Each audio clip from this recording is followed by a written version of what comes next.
When teams want to stop the run, they can stop the Niner run. When the Niners need to run it and want to run it, they can't run it. I just think they need to bolster their offensive line. What do you think? Yeah, I mean, I think that yes, I agree. I think they spent a ton of money on Trent Williams twice, or three times now. Outside of that, they really don't. I don't want to say value offensive linemen. It's not that they don't value offensive linemen, but it's not where they spend their money. So in that way, they value other things much more because Kyle's run game, makes offensive linemen a little bit interchangeable. That's kind of the belief, and it's worked a lot. And they don't reach early for offensive linemen, right? Shanahan talked about it.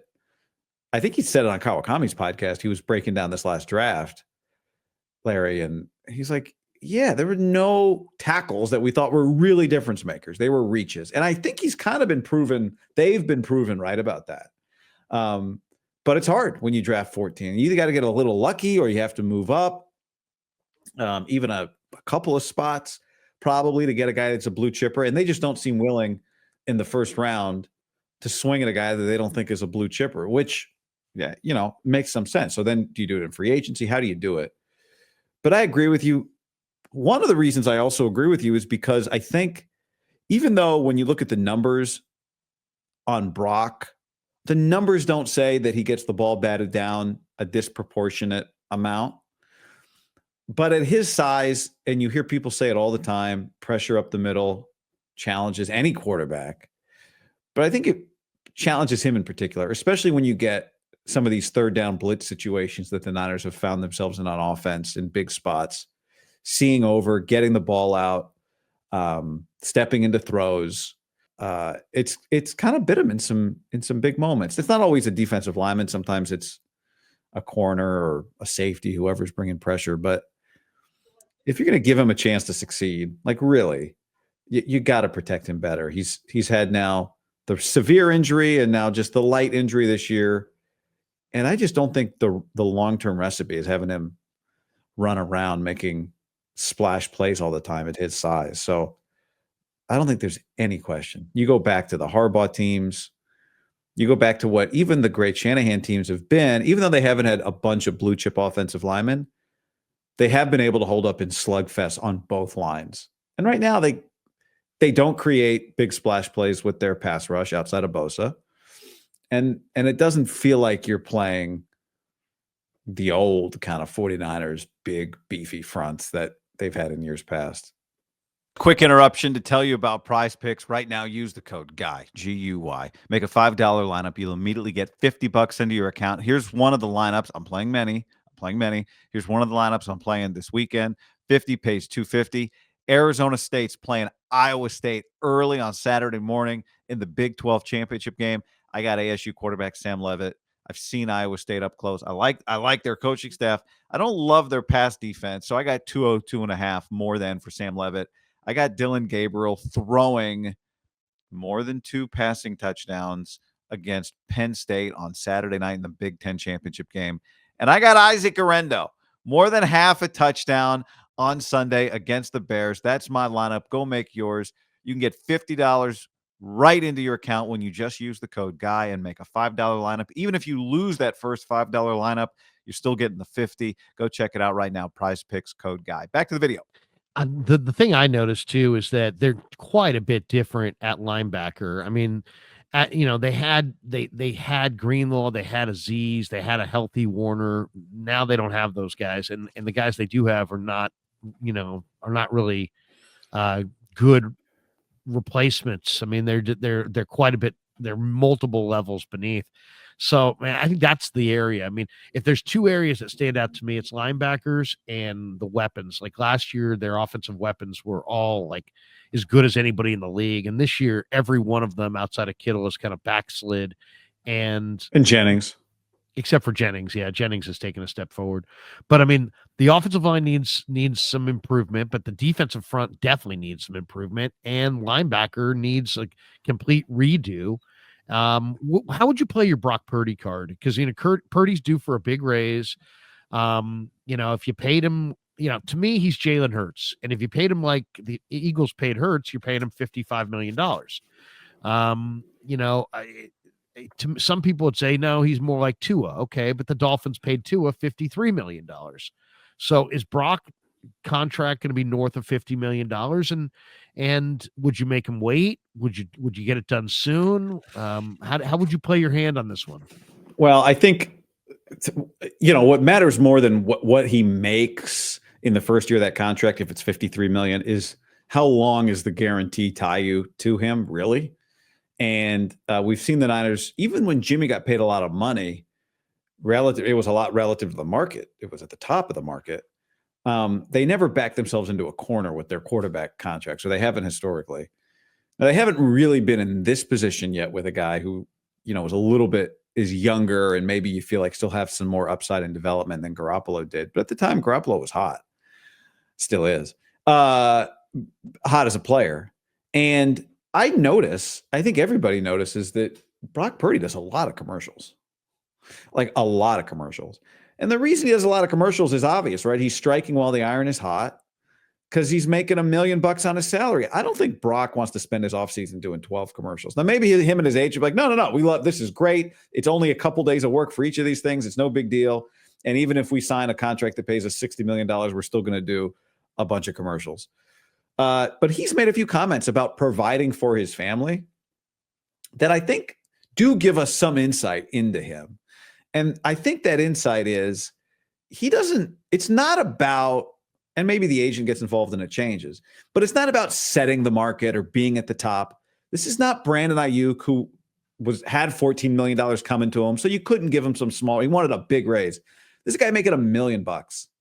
I say all that to say, if you put $50 million in front of him, do you think his first reaction is, I am deeply offended?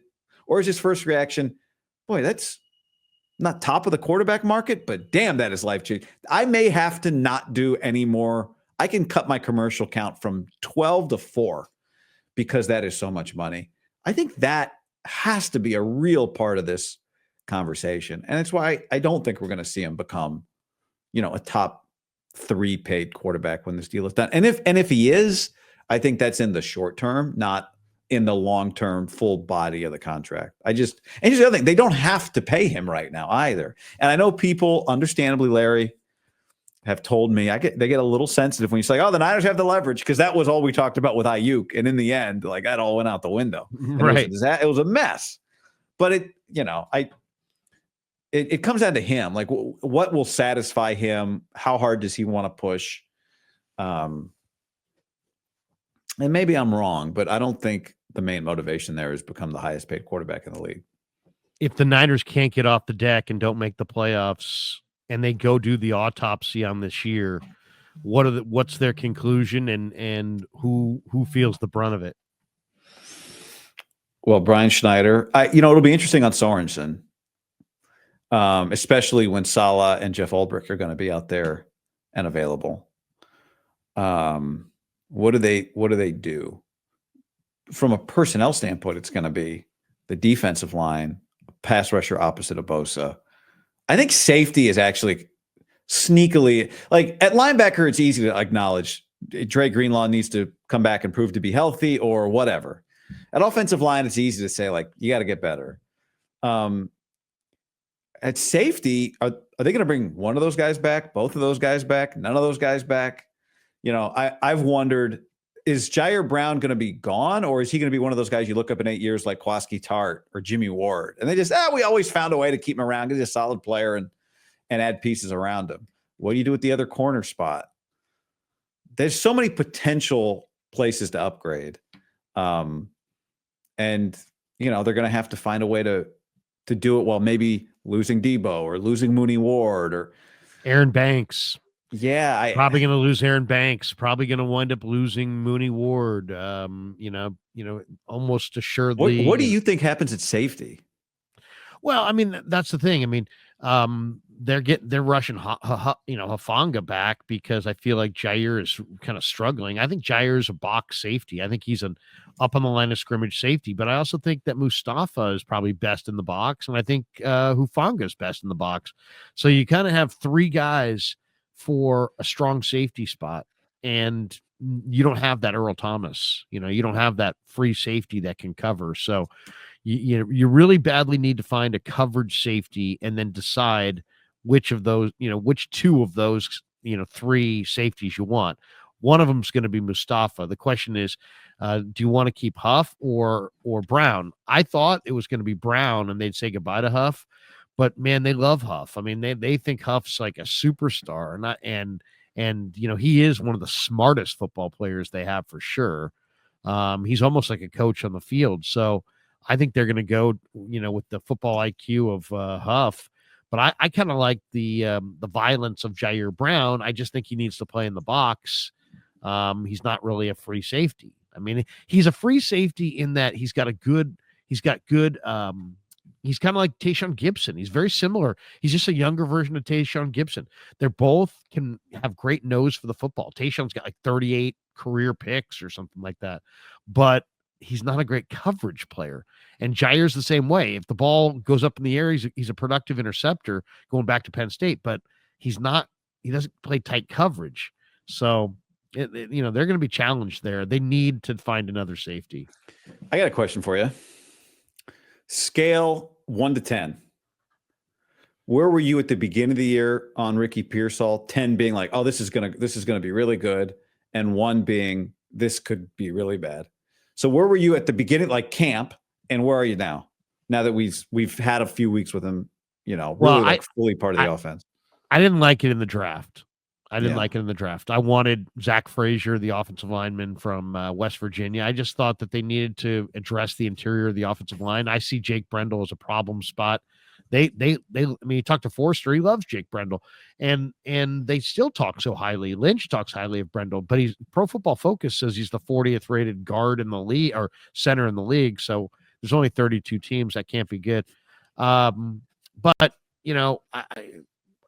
okay, you didn't like the Pearsall pick. Then you saw him in camp. I love the pick. And then when I saw him in mini camp, he's got this glide to him. Like he really does glide. Like he doesn't run with a lot of choppiness. So he's got like what I would call the deceptive gait, which is really, really valuable for a receiver because, it's not about how fast you run. It's how fast does your opponent think you're running. And, can they run with you? And so he's very good at the catch point, and he's really good change of direction in and out of breaks. What I didn't like is that he's for sure a player who operates in the middle of the field, and he doesn't look like the kind of guy who's got the kind of body or frame to be able to take the punishment. And he seems like the kind of guy that should be a guy that catches like 12 balls for 92 yards and takes a bunch of hits in the middle of the field but holds on. And I said it at the time. I said, Ricky Pearsall will either be great, good, or, no good at all. And it's all going to be about how tough he is. Then he gets shot. And obviously he's a tough person, but being a tough person is a little bit different than being able to withstand hits in the middle of the field in the NFL. So, what makes me nervous is he didn't do a lot in the Green Bay game. And Kyle was like, yeah, he got banged up in the Green Bay game. And so that's why he wasn't that effective in the Buffalo game. Well, if he got banged up doing what he didn't do anything. He had a couple kick returns and took a couple of hits, but he didn't catch any balls. I mean, if he had caught 9 balls and had all kinds of run after the catch and all kinds of hits, I would have said, yeah, oh my goodness, yeah, he got just beat up. But I didn't see it. And the fact that I didn't see him get beat up and then he was beat up makes me think that he's not the most durable guy. And then the stats show that he's getting very little separation at all. Baldy's comments, the guy who watches the All-22, is like he's invisible. It's like he's not even out there. So that's not a good scene. That's not a good report card. You remember the shoulder injury he had in camp came blocking. And it was a recurrence of a shoulder injury. So I don't know if that's what's bothering him, but whatever it is, I would love by the end of this year to, get through December and have him just get going a little bit to have something that you carry into the offseason with. Because I was bullish on him coming out of camp. Like I thought he'd be in the right place at the right time. He'd catch the football in contested situations. And he hasn't had a lot of chances to do that, but it just hasn't happened.